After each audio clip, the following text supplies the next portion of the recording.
মাত্র 2টি উপকরণে সবচেয়ে সহজ চিরুনি পিঠা বা ঝিনুক পিঠার রেসিপি আজকে শেয়ার করব এবং এটা কি করে সংরক্ষণ করতে হয় সেটাও শেয়ার করব।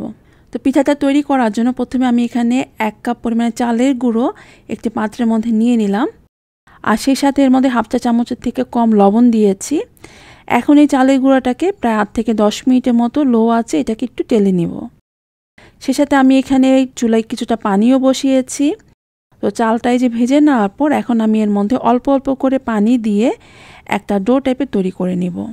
প্রথমে পানিটা একদম বেশি করে দিব না, আমি এখানে 1 কাপের মতো পানি দিয়ে তারপর এটাকে ঢেকে দিয়েছি প্রায় 5 মিনিটের মতো। আর এই সময় কিন্তু চুলার আঁচটা বন্ধ থাকবে।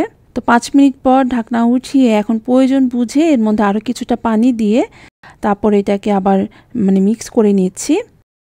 তো এখন যেহেতু এটা গরম, তো একটু ঠান্ডা হয়ে আসার পর তারপর আমি এটাকে একটা খামিরের মতো তৈরি করে নিচ্ছি।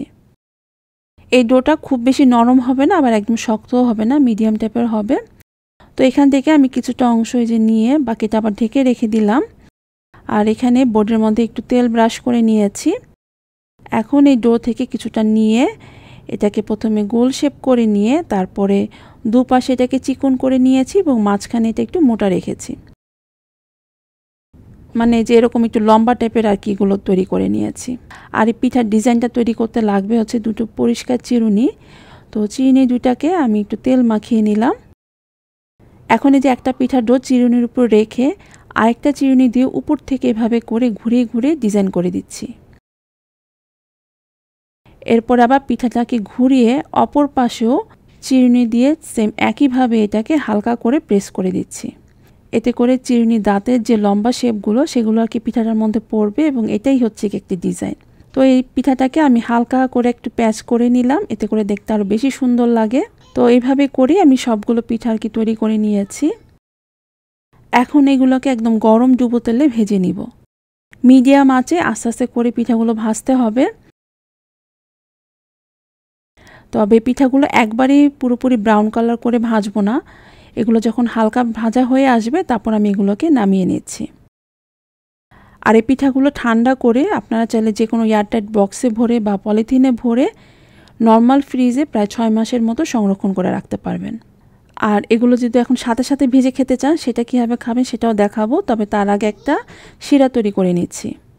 শিরার জন্য আমি এখানে অর্ধেকের থেকে কম একটু গুড়ের চাকা নিয়েছি, আর এর মধ্যে এখন হাফ কাপ পানি দিয়ে এখন এটাকে জাল করে এই গুড়টাকে গলিয়ে নিব।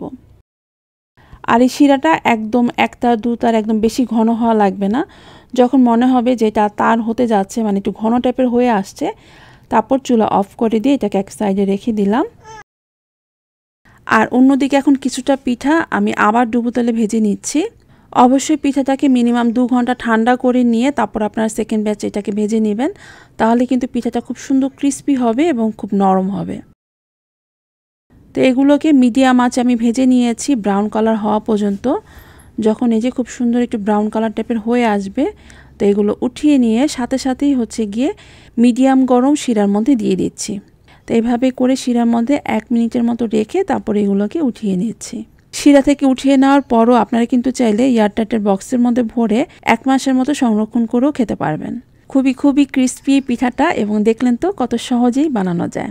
আর আমার রেসিপিগুলো যদি ভালো লেগে থাকে প্লিজ লাইক, শেয়ার এবং কমেন্ট করে আমাকে সাপোর্ট করবেন। তো আজকের মতো তাহলে বিদায়, আল্লাহ হাফেজ।